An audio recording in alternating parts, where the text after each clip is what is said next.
Il est 21 h à Yaoundé et partout en Côte d'Ivoire. Mesdames et messieurs, recevez nos salutations les plus distinguées. Et je vous invite à suivre attentivement cette émission parce que quelque chose va se passer. L'entrée en compétition des éléphants à prime a été difficile, mais au fil des matchs, les éléphants à prime ont repris confiance. Cependant, la volonté seule n'a pas suffi. Le rêve des éléphants à prime s'est arrêté donc en quart de finale. C'est d'ailleurs le thème de ce numéro de notre débat. J'ai beaucoup de plaisir à présenter donc cette émission en compagnie de messieurs Tchétché Aimé et Magoula Diop. Bonsoir à vous, messieurs. Bonsoir Sébastien. Bonsoir Sébastien Ounien. Vous avez passé une très belle journée. Hein? Très belle journée. Vous dites quoi? Quelque chose va se passer? Quelque chose se passera. Bonsoir à vous, M. Seyd Dakouri et Kader Guilavogui. Bonsoir Sébastien. Bonsoir M. Ounien. Je vous retrouve avec beaucoup de plaisir d'ailleurs. Plaisir partagé. Merci messieurs. Alors avec vous tout de suite, Seyd Dakouri, est-ce que vous êtes satisfait du bilan des éléphants à prime? Je pense que pour moi le bilan est passable, sinon mitigé, pour la simple et bonne raison que au départ de cette compétition, le président de la fédération, Idriss Diallo, avait annoncé qu'on partait pour remporter le trophée. Il était ambitieux. Il avait comme objectif de revenir avec le trophée. Malheureusement, on s'est arrêté au stade des quarts de finale. Ça veut dire que le bilan, l'objectif n'est pas atteint. Et cela met en exergue aussi la qualité de notre championnat. On savait qu'avant ce championnat, avant cette compétition, le ranking de notre championnat était au-delà de la 10e place. Et cela s'est montré aisément. On a pris nos statuts avec 11 joueurs de la SEC Mimosa, quand on sait que cette équipe, sur le plan africain, ne domine plus. La résultante est là. Au pays des aveugles, le Borgne est roi, la SEC, qui a eu le plus gros contingent, avec un match d'entrée où il y avait 8 joueurs de la SEC, on s'est fait balader par des jeunes Sénégalais avec au statut Génération Foot, Sacré-Cœur et autres. Et nos joueurs, les 8 joueurs de la SEC étaient présents. On n'a pas pu gagner. C'est dans le deuxième match qu'on a apporté de la créativité avec certains autres joueurs qui sont venus changer quelque peu la donne, notamment Wayou, Silla, Mohamed et autres. Cela veut dire que le bilan n'est pas bon, parce que l'objectif n'étant pas atteint. Et secondo, notre champion, qui avait l'ossature de cette équipe, sur le plan africain, n'est pas performant.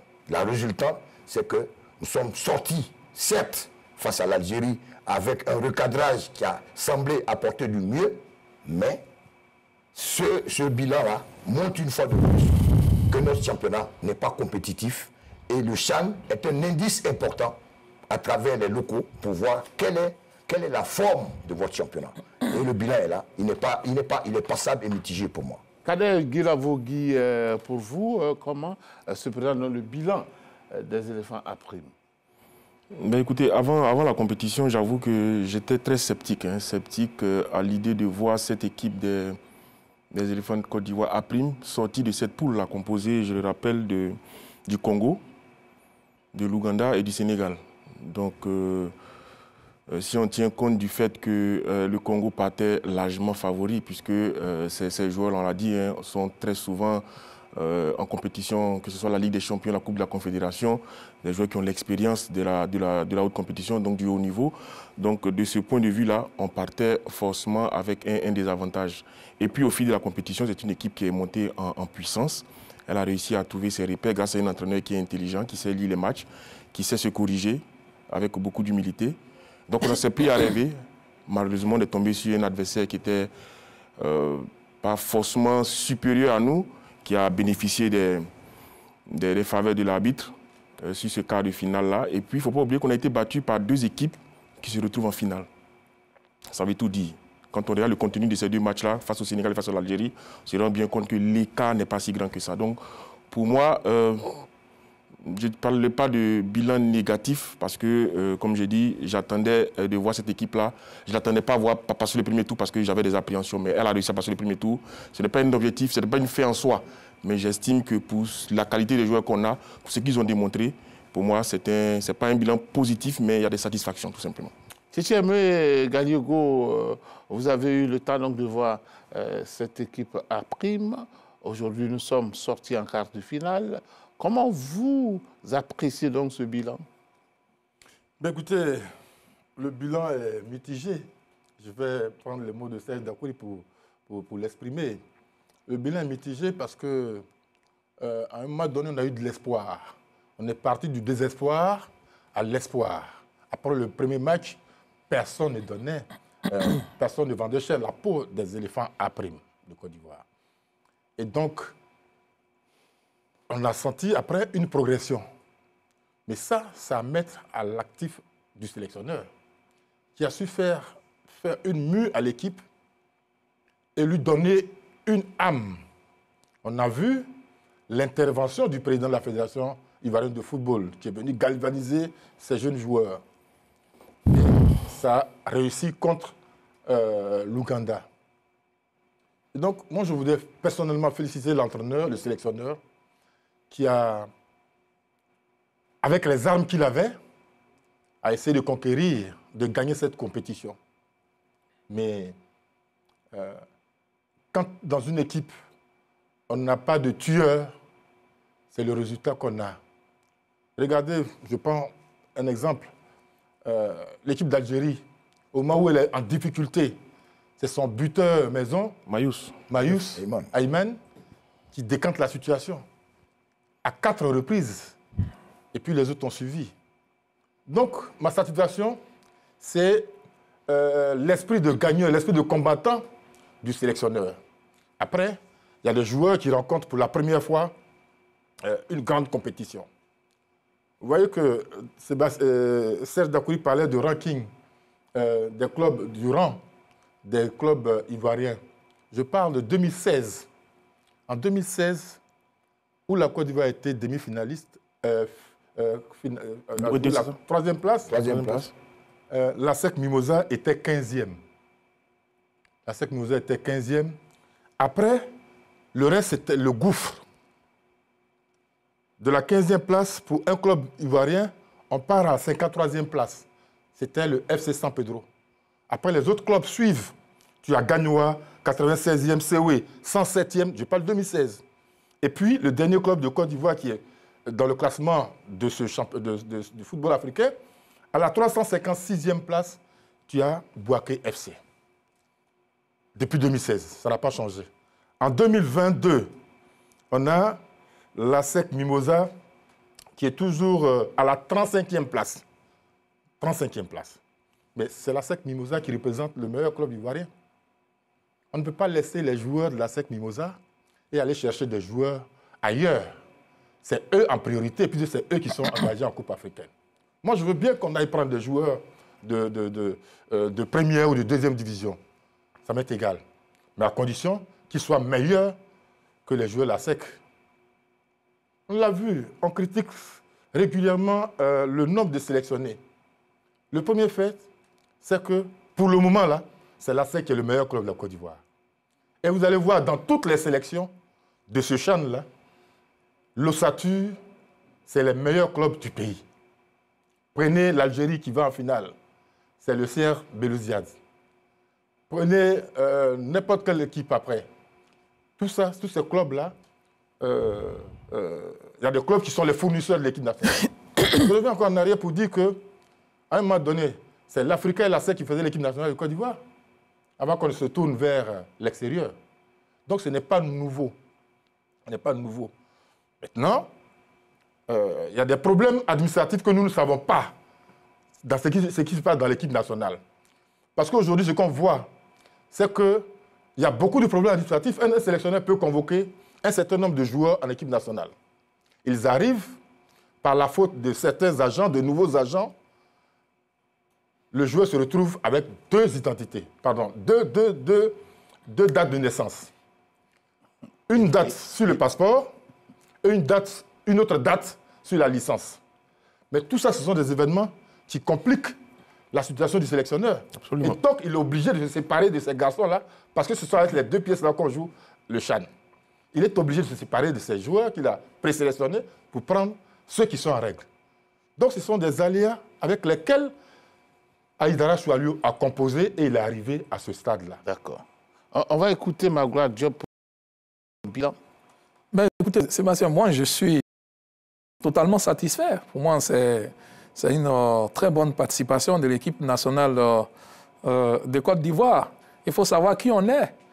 J'ai l'impression que nous, Ivoiriens, on voit ou bien nos équipes nationales trop belles, quoi.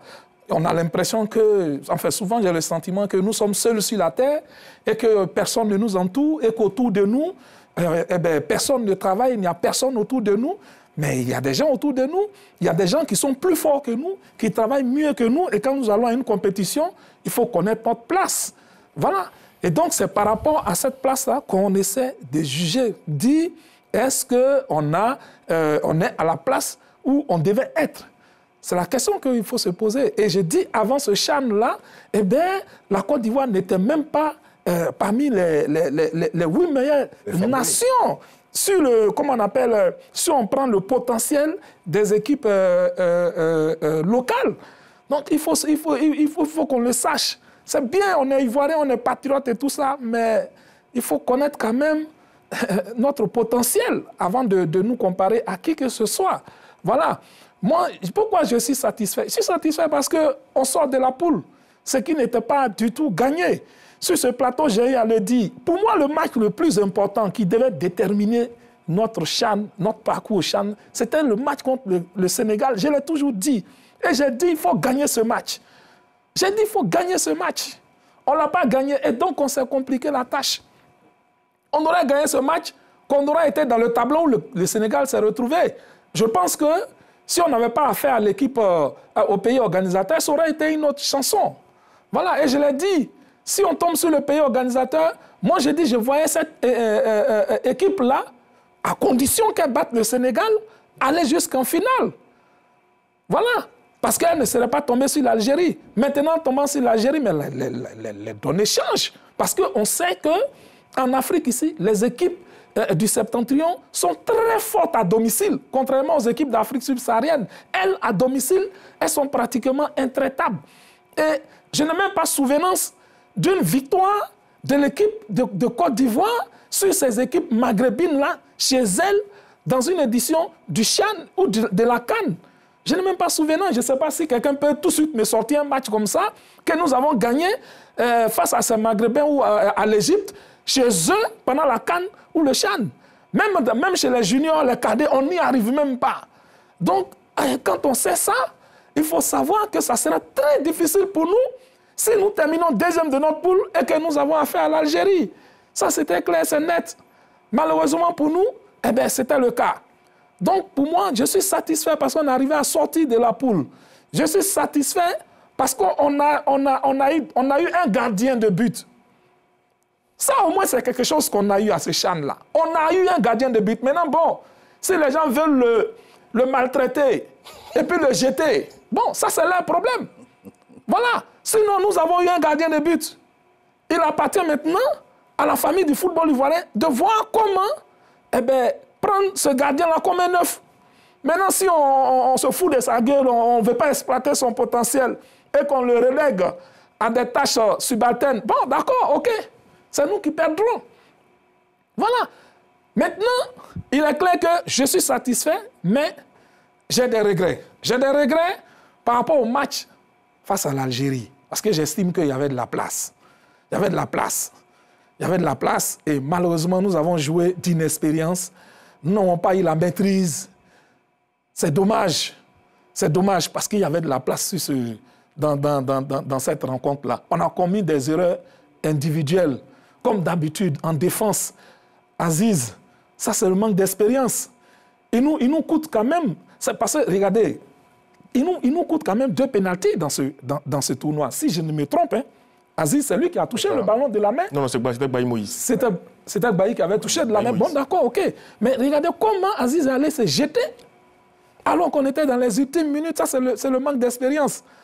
Quand on manque d'expérience, eh bien, on se jette. Sinon, quand on a l'expérience, dans les ultimes minutes, face au pays organisateur, on défend debout. S'il avait défendu debout, je ne pense pas qu'on en serait là. Mais bon, là, on regrette. Ben, c'est ça le football. Et je pense que ces jeunes-là, ils en ont tiré beaucoup de leçons parce que j'ai vu André Cyril Habib face à l'Algérie.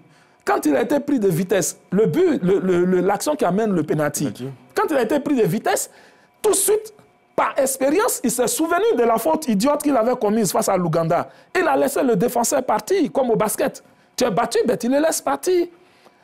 Malheureusement, eh ben, son coéquipier derrière n'a pas eu la maîtrise et ça nous a coûté ce pénalty-là.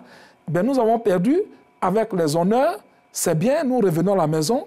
Maintenant, il faut qu'on sache qu'est-ce qu'on veut. D'accord. Merci. Alors, Seyd Akouri, est-ce que le CHAN, depuis sa première édition jusqu'à la 7e édition, je crois bien, oui. Est-ce que le CHAN a constitué une priorité pour la Fédération ivoirienne de football? Je pense que la Fédération ivoirienne de football a pour objectif de développer le football sur le plan local, d'organiser le football, les compétitions locales et aussi d'équipe nationale à travers la ligue professionnelle.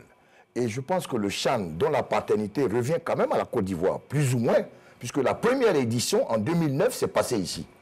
Au-delà de la CAN, qui est la compétition sacrée, qui est chaque 4 ans, eh bien, c'est une occasion qui a été créée par la CAF pour permettre de mettre en valeur les championnats locaux et mettre en valeur les joueurs qui évoluent dans leur pays. Et donc, une compétition de la sorte, eh bien, doit être prise au sérieux par chaque fédération. Ce n'est pas une compétition de seconde zone, c'est une compétition eh bien, importante qui permet de mettre en lumière les sélections locales. Et donc, chaque fédération a pour objectif d'avoir une sélection locale forte. Ça donne une visibilité à notre championnat, ça permet à nos clubs respectifs eh bien, d'être forts et à travers les compétitions africaines, de pouvoir être forts et de montrer une belle image du football local. Donc, ça va être une priorité aussi bien pour la CAN, le CHAN, venu en 2009, ça fait 14 ans d'existence, doit être une priorité. Il y a certains pays qui ont tiré bénéfice de cela, puisque des joueurs se sont illustrés, ont connu des clubs, et comme on appelle des clubs. Et là, je veux vous dire, à travers ce CHAN, cette année, il y a eu plusieurs transferts. Le jeune Kendoussi, Ahmed Kendoussi, de Sétif d'Algérie, milieu des Fenech, a signé à Al-Ali 28 000 $. Le Camerounais Ngom Bekele Jérôme a signé à Beveren. Il y a aussi le jeune Kalainona de Madagascar qui a signé au Moulundia d'Alger. Il y a Lamine Camara du Sénégal qui a signé à Metz. Donc, à travers cette compétition, ça met en valeur des joueurs locaux et des recruteurs sont dans les tribunes et achètent des joueurs. C'est une bonne valeur ajoutée. Mais chaque fédération a pour obligation d'avoir une belle équipe nationale locale. Mais pour avoir une équipe nationale locale, il faut un bon championnat avec des équipes fortes qui haussent le niveau de jeu et qui permettent à des équipes, à notre équipe nationale d'être forte. Aujourd'hui, le problème, c'est qu'il y a des équipes qui sont fortes sur le plan continental, mais avec l'exigence, la vieillesse de l'effectif, ont régressé au CHAN. Je prends le cas du RD Congo. Le RD Congo a 4 équipes en compétition africaine. Saint-Éloi Lipopo en Ligue des Champions, Vita Club, Dali Motemba PB, TP Mazembe, qui sont en compétition CAF. TP Mazembe est livré par un certain Viper d'Ouganda. Qui les connaissait? C'est parce que dans un pays comme l'Ouganda, on a progressé, on a travaillé localement pour avoir des équipes fortes. Donc je veux dire, le CHAN ne doit pas être considéré comme une compétition de sous-zone. Chaque fédération a pour objectif d'avoir un championnat fort. Malheureusement, on connaît le nombre de places africaines que nous avons avec la SEC, un seul participant, et Gagnoa en Coupe de la CAF. Donc je veux dire, le CHAN est un signe pour permettre de voir l'indice du championnat. Et aujourd'hui, croyez-moi, notre championnat est moyen. La dernière fois, Tchétché Aimé me disait, on a des joueurs moyens, il critique. Mais il y a 20 ans, lui, il peut le dire, il a joué dans le championnat. Combien de monstres sacrés avait-on dans le championnat? À l'Africa, ça faisait rêver. Aujourd'hui, quand on va regarder notre championnat, on s'ennuie. Mais les Magui Serge Alain, on ne les voit plus. Les Ghanéens qui venaient réussir le championnat, Joseph-Antoine Bell est passé par ici, ça a permis à Alain Guamédé de devenir fort. Aujourd'hui, honnêtement, tous les talents qu'on a vont quitter la Côte d'Ivoire. Il y a 20 ans, c'était plus possible. Donc, le moyen, le championnat, le niveau moyen est la résultante de nos prestations en équipe au Tchad. Donc, je veux qu'on ait une politique pour permettre à des clubs d'être forts. Mais ça aussi, il faut que nos dirigeants, qui sont là depuis une vingtaine d'années, comprennent qu'on est dirigeants des années 80 et 2020 ne sont plus pareils.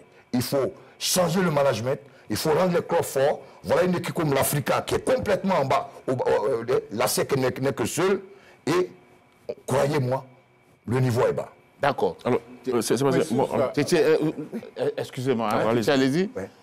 Oui, je voulais emboîter le pas aussi à Serge pour dire que la fédération a pour rôle d'organiser et d'encadrer l'ensemble des sélections nationales. Des U16 jusqu'au A. À l'heure actuelle, il me semble que la priorité, et depuis un certain moment d'ailleurs, la priorité de la fédération, c'est l'équipe A. Point. Malheureusement. Malheureusement, le CHAN prochain, les éliminatoires commencent en juin-juillet 2023. Là. En juin-juillet 2023. On ne sait pas encore où ça va se passer, mais au moins on connaît la date des éliminatoires.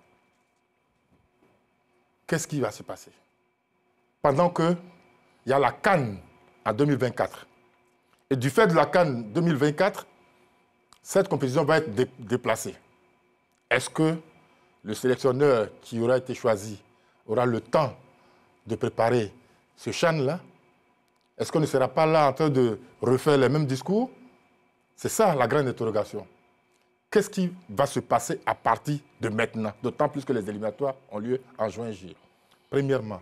Deuxièmement, la fédération a le devoir d'avoir une équipe de U16, U17, U20, U23, parce que ça, c'est l'antichambre de la sélection nationale. Est-ce qu'aujourd'hui, on a toutes ces catégories? Il faut un championnat pour les jeunes. Voilà. Il n'y a pas de championnat de jeunes. Il faut avoir les U16, U17. Le championnat des jeunes commence ce week-end. Très bien. Je suppose qu'avec l'arrivée d'un nouveau directeur technique national, on va vers ce schéma-là. Parce que si dans les championnats qu'on voit dans la Ligue 1, tous les joueurs sont en train de partir, où vont quitter les joueurs qui vont composer cette équipe A' là, s'il n'y a pas de réserve? C'est ça. Et donc, bon, vous m'apprenez que le championnat des jeunes va commencer bientôt. Ce week-end. Bon, d'ailleurs, ce week-end, donc très bonne nouvelle. Attendons de voir. On espère que le programme est déjà fait. Les démarches seront faites pour que la direction technique nationale trouve un sélectionneur pour toutes ces catégories de jeunes. Mais le grand mal qui guette le football ivoirien, je pourrais appeler ça la fuite, entre guillemets, des cerveaux. Est-ce qu'il y a un suivi? Est-ce qu'il y a un suivi? À part le projet qui avait été mis en marche, qui a donné ses fruits en 2023 avec Kamara Ibrahim, qui a remporté la Coupe d'Afrique des U23, U17 en 2013. Ouais, contre le Nigeria. Et cette équipe a continué à évoluer jusqu'à aller en quart de finale de Coupe du Monde. Ouais. Après, tout ce qu'on remarque, tout ce qui reste aujourd'hui, c'est Franck Kessié, c'est Habib Maïga, et tout le reste, Nyangbo Anderson, tous ces garçons ont disparu. Voilà. Donc, il faut vraiment que, avec la nouvelle direction technique nationale, tous ces garçons qui sont formés à Bobo, à Yopougon, à Niama, à Gagnoa, à Ouragaou, tous ces garçons-là, qui vont certainement venir dans ces catégories-là, soient suivis et répertoriés. Parce que la Côte d'Ivoire perd énormément de joueurs. Chaque année. Allez regarder au Burkina Faso. Allez regarder au Mali.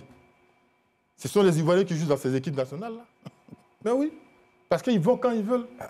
Si on ne les regarde pas ici, ils s'en vont, comme on dit, ils s'en vont trouver l'Eldorado ailleurs. Même en Mauritanie même. Même en Mauritanie. Donc c'est ça le problème. On sera encore là. D'accord. Monsieur Khaled Guilavogui, est-ce que le CHAN est une priorité pour la Fédération ivoirienne de football? Mais absolument. Absolument. Ça doit être, si on a une fédération sérieuse, on ne peut pas passer, on ne peut pas considérer le CHAN comme une sous-compétition. Je suis désolé. Regardez le niveau, regardez la dimension que cette compétition a pris en quelques années. Regardez la qualité technique, regardez les équipes qui sont engagées, regardez le rythme, regardez l'intensité.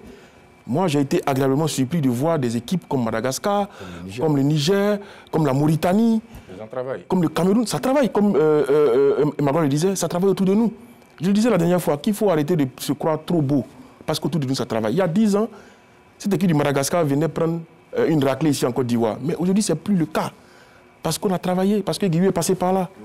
La formation est passée par là. Le Sénégal aujourd'hui est en train de confirmer tout le bien qu'on pense de lui. Ils sont en finale, à nouveau. Parce que ça marche bien avec Génération Foot. À un moment donné, il faut qu'on se remette en cause, il faut qu'on pose les bonnes questions. Saïd Akoudi a soulevé un problème il y a 20 ans. Mais il y a 20 ans aussi, il y avait beaucoup d'argent.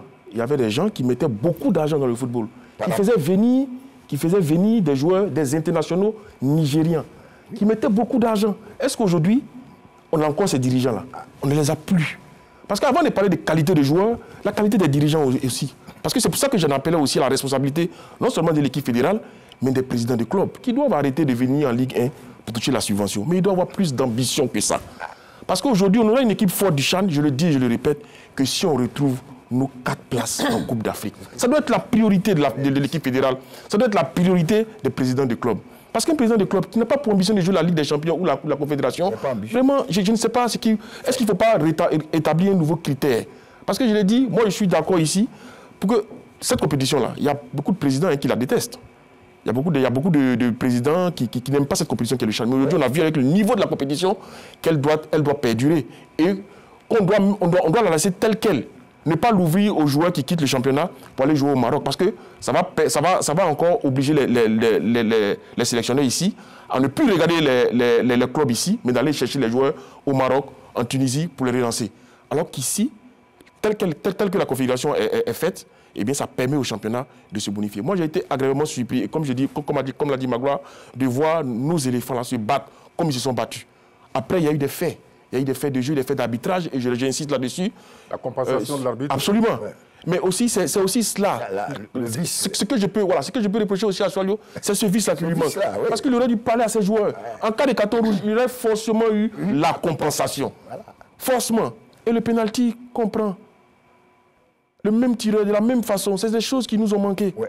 Mais c'est des choses qui peuvent être corrigées. Dans le fait de l'action, c'est difficile. Après, c'est des scénarios. Au football aujourd'hui, on ne peut pas parler d'imprévu. Surtout quand vous jouez contre un adversaire nord-africain, vous devez toujours avoir. C'est toujours le même scénario. C'est toujours le même scénario. C'est tout le temps le même scénario. Il faut que ce CHAN-là puisse nous faire prendre conscience, aussi bien pour l'équipe fédérale, l'équipe dirigeante de la Fédération ivoirienne de football, que les présidents des clubs. Après, juste un mot. Après, sur cette équipe nationale, quand tu la vois jouer contre l'Ouganda, l'Ouganda qui est l'équipe nationale A de l'Ouganda, et qu'elle là-bas, et que les éléphants les battent par 3 buts à 1, mais il y a de quoi à espérer. À espérer. D'accord. Magloire. Sébastien, vous posez la question. Vous voulez savoir si le CHAN est une priorité pour la FIFA. Je vous regarde dans les yeux, je regarde cette caméra 3 et je dis non. Non. Depuis la création de cette compétition, elle ne m'a jamais semblé être une priorité pour la Fédération ivoirienne de football. La Fédération ivoirienne de football a très souvent privilégié l'équipe nationale A, qui pour moi est une équipe extravertie.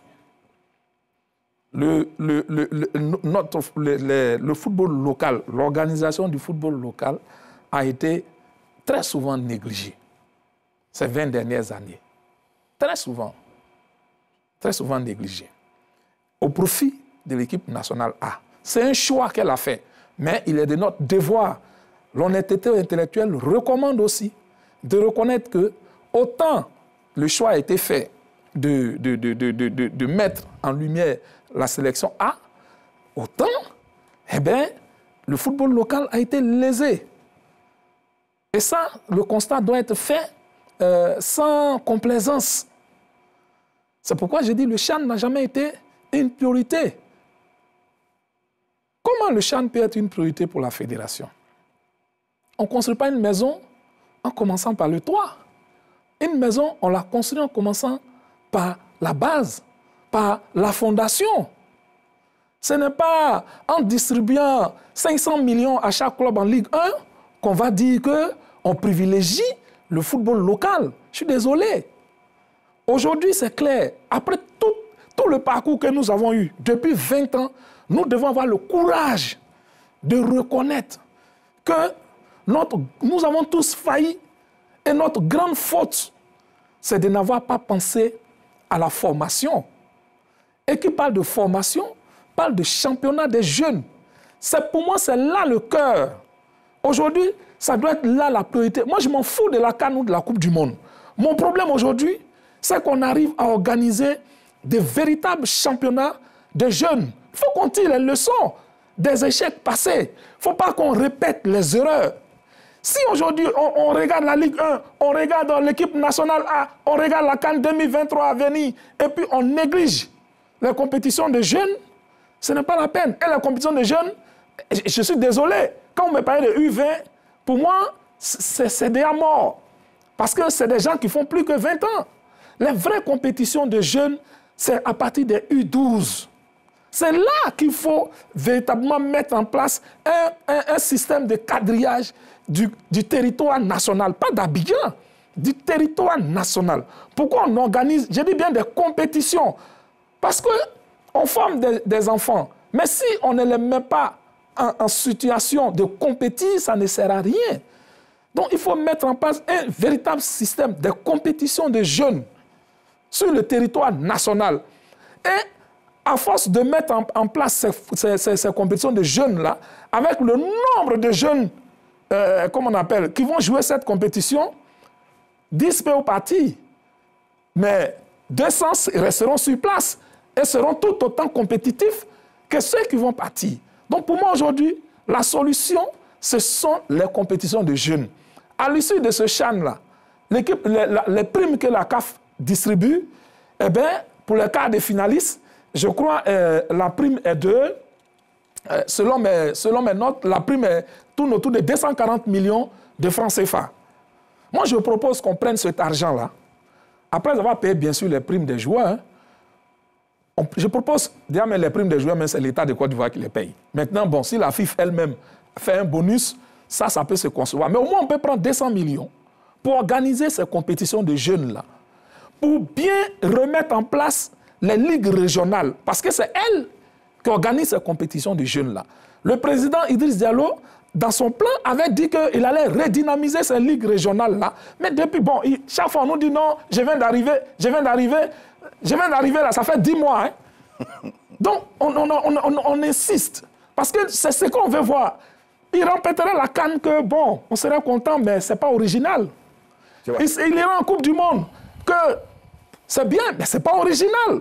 Ce qui sera original, c'est qu'on voit le pays, tout le pays, voir les enfants de 12 ans, de 15 ans jouer au football avec des compétitions bien organisées pour qu'on ait un vivier de qualité.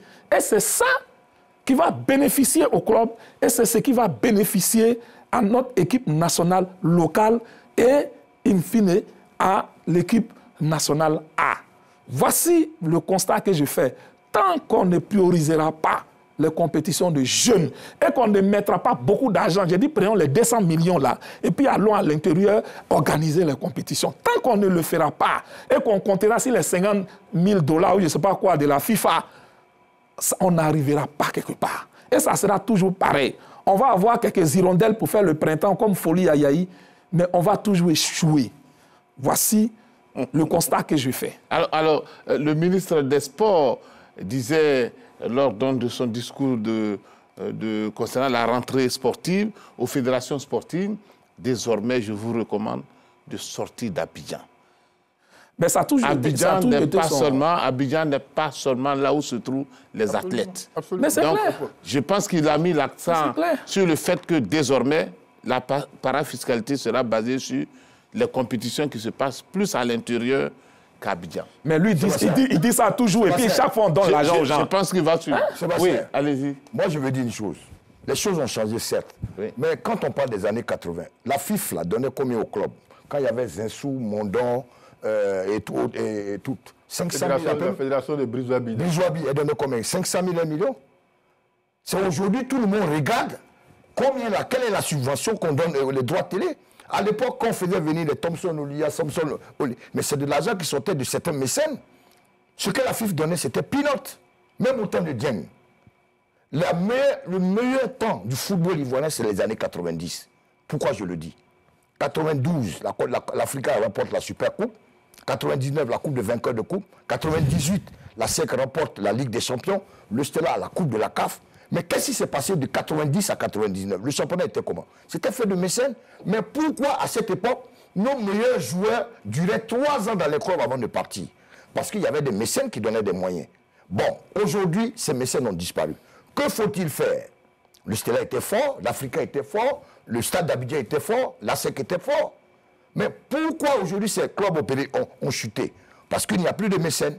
Alors, à la place de cela, qu'est-ce qu'il faut pour que ces clubs-là soient forts, pour qu'on ait ce printemps du football ivoirien qui a duré de 90 à 99?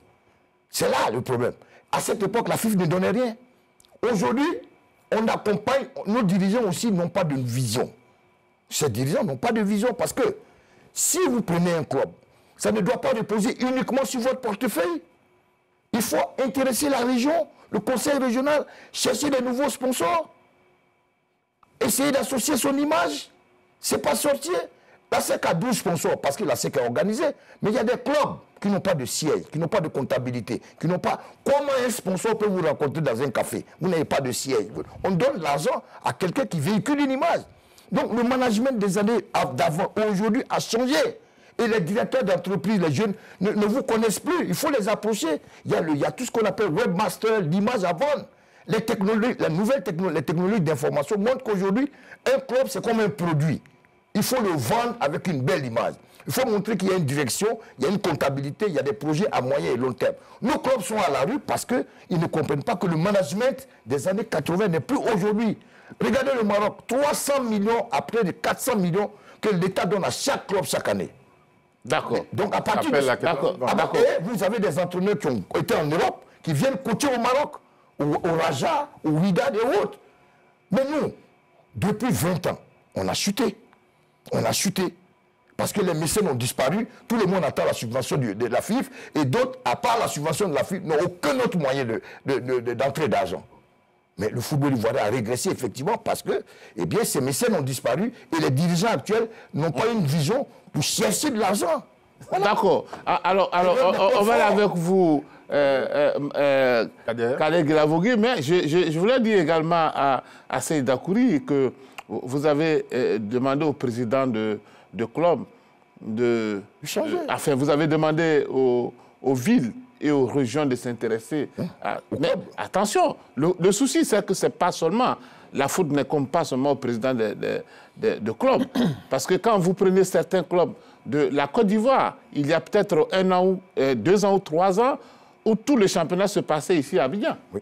Alors, vous ne pouvez pas dire au conseil régional, par exemple, de Denguélé, de mettre l'argent dans une équipe que la ville même ne sait pas quel joueur on sélectionne.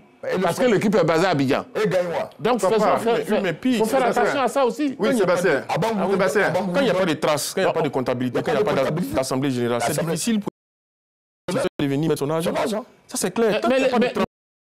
L'équipe est basée à Abidjan. Oui, absolument, c'est ce que je dis. Je suis entièrement d'accord avec vous. Mais je dis que tant qu'il n'y a pas d'organisation autour des clubs, il est difficile pour un annonceur ou un sponsor de venir mettre son argent. Ça, c'est clair. Parce qu'on a besoin de traçabilité. Il n'y a pas d'assemblée générale, il n'y a pas de points. On ne peut pas mettre de l'argent dans une entreprise où il n'y a pas de bilan. C'est compliqué. C'est pour ça que le club gagnerait à s'organiser. À l'image de la SEC Mimosa. Oui, à l'image de la SEC. Le club gagnerait à s'organiser. C'est ça aujourd'hui. Parce que, comme il a dit, il ne s'agit pas de donner 200 millions, 400 millions, mais après, qu'est-ce que vous faites de l'argent? Parce qu'il se trouve aujourd'hui des clubs qui finissent la saison avec des arriérés de salaire. Et c'est courant. Ça, c'est pas normal. On ne peut plus continuer comme ça. Sébastien Wougué. Oui. Est-ce que vous savez que sur ces 50 dernières années, les clubs, je dis bien les clubs, sont devenus des entreprises. Et ces clubs-là tirent leurs revenus essentiellement de 3 paramètres. Tu as la billetterie, j'ai parlé de club, parce que la loi numéro 1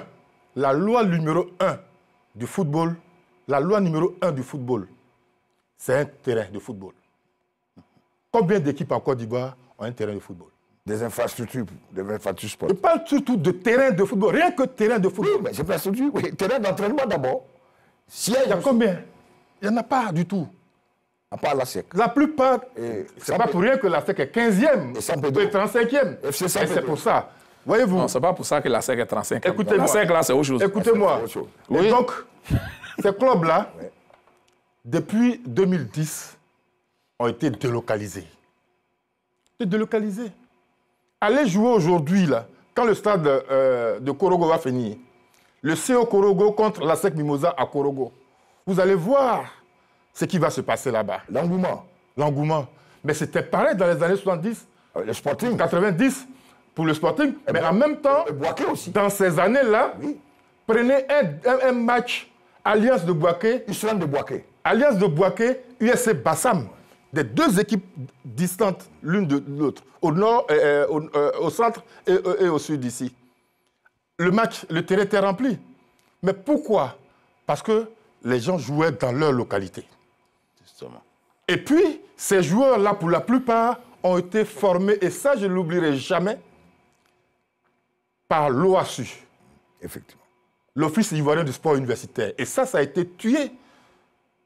Ce n'est plus le même OASU qu'on voit aujourd'hui. c'est pas Ça existe encore de nom, mais ce n'est plus la même chose qu'on voit aujourd'hui.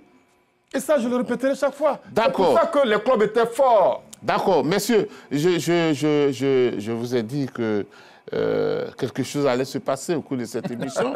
Eh bien, quelque chose est en train de se passer, parce qu'au moins, vous touchez du doigt certaines choses que d'habitude, vous refusez peut-être d'en parler. Ah bon? C'est une très bonne chose. Magoula Diop, nous savons que ça n'a pas été facile pour notre équipe nationale, mais le CHAN continue. Oui. Et nous aurons donc la finale du CHAN qui va se jouer dimanche. Le Sénégal qui sera face à l'Algérie.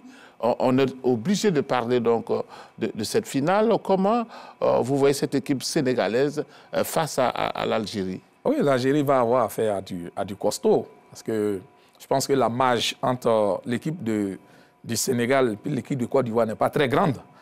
Donc j'ai été vraiment peiné de voir cette équipe du Niger complètement à la rue face à l'Algérie. Et ça m'a donné beaucoup de pincements au cœur. Parce que je me suis dit, ben, il fallait faire en sorte qu'au moins l'Algérie et la Côte d'Ivoire se retrouvent en demi-finale.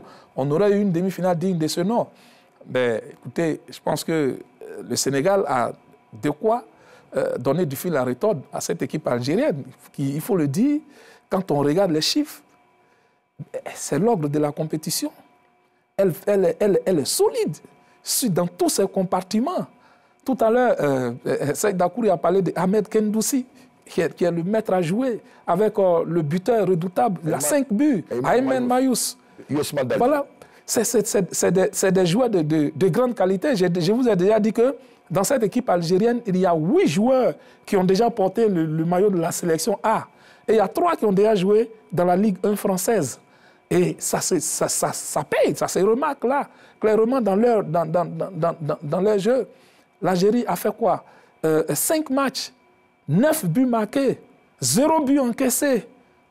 Si on regarde les statistiques, et quand on ajoute à cela ce public chauvin, ben, on serait tenté de dire que l'Algérie a déjà remporté la coupe. Mais le football est ce qu'il est. Le Sénégal a ses armes, le Sénégal a pour lui la rigueur tactique, a pour lui la combativité de ses joueurs. Et puis, ils savent se créer des occasions de but. Donc, je pense qu'on a une finale où chaque équipe a ses chances. Pour moi, c'est du 50-50. Tchétchémé. Oui, alors moi, j'ai vu une équipe du Sénégal très bien organisée, avec un sélectionneur qui a su lire les précédents matchs de Madagascar. Ils ont contraint, dans leur organisation, les joueurs malgaches qui sont forts techniquement, balle au pied, à ne pas se retourner une fois qu'ils ont le ballon. Parce que le malgache, quand vous le laissez vous retourner, donc quand vous le marquez à distance, il vous passe facilement. Et c'est comme ça qu'ils ont battu tous leurs adversaires dans leur poule. Donc le Sénégal a un atout, la lecture de jeu de son entraîneur. Maintenant, et puis il y a les joueurs qui sont physiquement prêts. Parce que tel que je les ai vus cavaler face aux Malgaches pendant 90 minutes, c'est vrai qu'il y a des remplacements, mais c'est une équipe athlétique. Et puis en face, il y a l'Algérie qui joue à domicile. On a vu comment un certain arbitre nous a punis, pénalisés. sur le carton rouge qu'il donne à Togoula. Abdelaziz Bou, le Mauritanien Abdelaziz. Voilà, je ne l'ai même pas dit son nom. Mais enfin, j'ai retenu son nom. Et donc, Abdelaziz Bou, un Mauritanien. C'est un match, ça va être un très bon match à suivre. Avec, on ne sait jamais, un match peut basculer sur un fait de jeu. Mais pour le moment, bien que l'équipe du Sénégal qui travaille dans tous les domaines, de formation aujourd'hui, elle sera face à l'Algérie, le Sénégal sera face à l'Algérie, mais l'Algérie joue à domicile. Et après tout ce qu'on a vu, moi je donne l'Algérie favorite. D'accord. C'est d'accord. Eh bien, moi, effectivement, c'est deux écoles qui vont s'affronter. Une école avec la folie des centres de formation où on récite les gammes, puisque aujourd'hui, l'équipe de la Lyon de la Teranga est la résultante de génération foot de Diamba et de Sacré-Cœur. Et aujourd'hui, on sent que la qualité de la formation sénégalaise est mise en exergue avec Paptio. On voit les joueurs, un certain nombre qui ont joué ensemble depuis un certain temps et qui récitent un peu les gammes de football académique. La Sénégal a l'audace, la jeunesse, a aussi un collectif uni. En face, il y a quand même le Maghreb et les autres. Quand vous avez une équipe du Maghreb, la proximité avec l'Europe fait que leur championnat est relevé. Les clubs ont beaucoup de moyens. L'équipe de Majid Bouguera joue ensemble depuis 2 ans. Elle est vainqueur de la Coupe pratiquement afro-arabe 2019. Et donc, il y a quand même une fluidité. 8 joueurs proviennent de CS Belouizdad, qui est le tenant du titre du championnat. Donc, quand vous êtes en face du Maghreb, il y a le vice, il y a l'expérience, il y a la pression du public et généralement, ils maîtrisent l'environnement. Ces Sénégalais ont eux pour la jeunesse et d'autres, mais de l'autre côté, il y a un peu d'expérience. Comme l'a dit Magloire, certains joueurs ont déjà filtré avec la sélection A.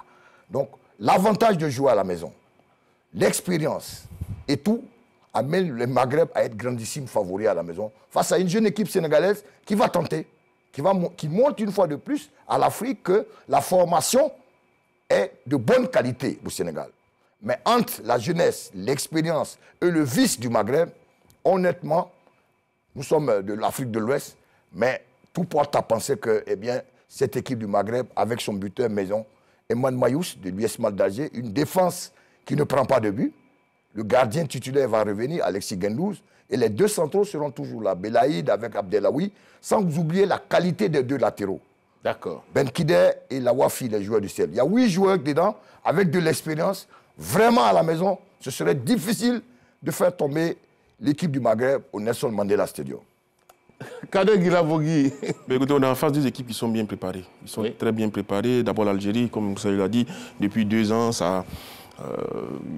l'entraîneur Majid Bouguera a été construit un groupe qui est en train dont le travail porte les fruits avec cette qualification pour la finale, même s'ils ont eu besoin d'un coup de pouce face à la Côte d'Ivoire, ça faut le rappeler. Et je pense que le Sénégal est mieux armé. pour pouvoir affronter cette équipe de l'Algérie, là, comme j'ai dit, qui a fait le tournoi Kozafa, donc qui est revenu avec beaucoup plus de certitude. Et même quand cette équipe du Sénégal ne joue pas bien, on l'a vu face à la Mauritanie, elle est capable de gagner. Elle reste toujours solide. Elle a de l'audace et c'est ça qui fait sa force. Elle a de l'audace sur le plan offensif. Elle a des joueurs qui, individuellement, sont pétris de talent. Et collectivement également, ça respecte les consignes. Et pour moi, cette équipe du Sénégal est taillée, non pas seulement pour emmerder, mais pour gagner cette compétition-là. Parce qu'on l'a vu, quand l'Algérie est bousculée, elle présente des failles dont peut profiter cette équipe du Sénégal. Donc pour moi, c'est du 50-50 en 2 équipes qui n'encaissent pas beaucoup. L'Algérie n'a pas encaissé du tout. Le Sénégal, je crois que c'est un but encaissé tout au long de la compétition face à l'Ouganda seulement. Donc, et puis devant, ça marque peu, mais quand ils retrouvent cette confiance, là, ils sont capables de faire très mal. Donc pour moi, il y a cette variété aussi dans le jeu sénégalais qui, pour moi, me rassure et qui va nous offrir une très belle finale. Je crois que l'Algérie, si l'arbitre est clair, s'il fait une partie, je vais dire, correcte, pour moi, on devait assister à une belle finale. L'Afrique brûle. Absolument. Alors Magloire Diop, quelque chose s'est passé donc ce soir avec vous. Je vous laisse la latitude de tirer les leçons, les conclusions donc, de cette émission, en parlant, bien sûr, de l'avenir donc de notre CHAN. Eh bien, écoutez, surtout l'équipe nationale de Côte d'Ivoire, parce que, comme Aimé l'a dit, le sélectionneur Aïdara Choualou a été reconduit dans ses fonctions. Les éliminatoires débutent au mois de juillet. j'espère qu'il va pouvoir faire un travail de fond. Et puis bon, dans tous les cas, je pense qu'il a maintenant l'expérience. Il a toujours eu l'expérience. J'espère qu'il pourra faire de bonnes choses. Mais moi, ce que je souhaiterais véritablement, c'est... Je serai rassuré quand je vais voir la fédération lancer le coup d'envoi d'une véritable compétition de jeunes. U20, là, ça, ce n'est pas compétition de jeunes. Ça, c'est compétition des vieux. Les compétitions de jeunes, c'est U12, U15. C'est là qu'il faut commencer à les ficher. C'est là qu'il faut commencer à les ficher. Et on les cadenasse. Et il y a une traçabilité. Mais quand c'est à partir de U17 que vous commencez à les ficher, après, c'est compliqué.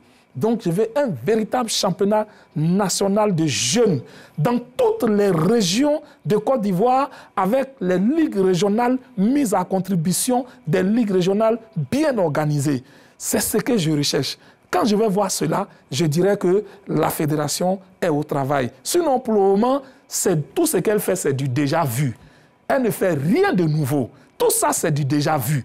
Ce qu'elle peut faire pour innover, pour envoyer quelque chose de nouveau dans le football ivoirien, pour donner un nouveau souffle au football ivoirien, c'est de nous organiser de véritables compétitions de jeunes sur toute l'étendue du territoire national. Et pour cela, je lui recommande de prendre les 200 millions de notre place de quart finaliste au CHAN pour les injecter dans l'organisation de cette compétition ou de ces compétitions. Bien sûr que ça ne va pas servir à payer... Et moi, je pense, Sébastien, qu'Aïdara Choualo mérite mieux. Oui. Il mérite beaucoup mieux. Il a prouvé qu'il avait les qualités. Il va relancer le débat. Non, il mérite mieux tout simplement. Il faut qu'on ait l'honnêteté de le dire. Il mérite mieux, c'est la sélection A. Hein? Mais oui, pourquoi pas. Et puis, il mérite mieux. Il faut aussi... Il mérite mieux. Contre la SEC, en championnat, on va pas chasser il y a Gasset. 3 autres clubs de première division qui ont une dimension continentale et qui donnent du fil à retordre. Malheureusement, l'Afrique a chuté, ce qui fait qu'aujourd'hui, la SEC dort sur ses lauriers. Il faut des clubs qui donnent du répondant à la SEC. Et non, oui, il faut des clubs. Non, attention. Ah non, il faut. La SEC joue ce week-end contre la SOA. Il faut regarder. Non, les autres donnent du fil à retordre à la SEC. Ce n'est pas l'Africa seule. Alors, messieurs, s'il vous plaît, messieurs. 4 clubs locaux. J'ai été large. Comme au Congo. J'ai été assez large avec vous. C'était loi Lipopo. Merci en tout cas de nous avoir suivis. On vous réserve un autre numéro très intéressant encore ce mercredi prochain parce que nous allons parler en tout cas de l'avenir du football ivoirien et nous pensons qu'avec tout ce que nous disons, on ira de l'avant. Bonsoir à tous les techniciens qui nous ont aidés ce soir avec à leur tête Ben Boka Séraphin. On se donne rendez-vous mercredi prochain. Au revoir.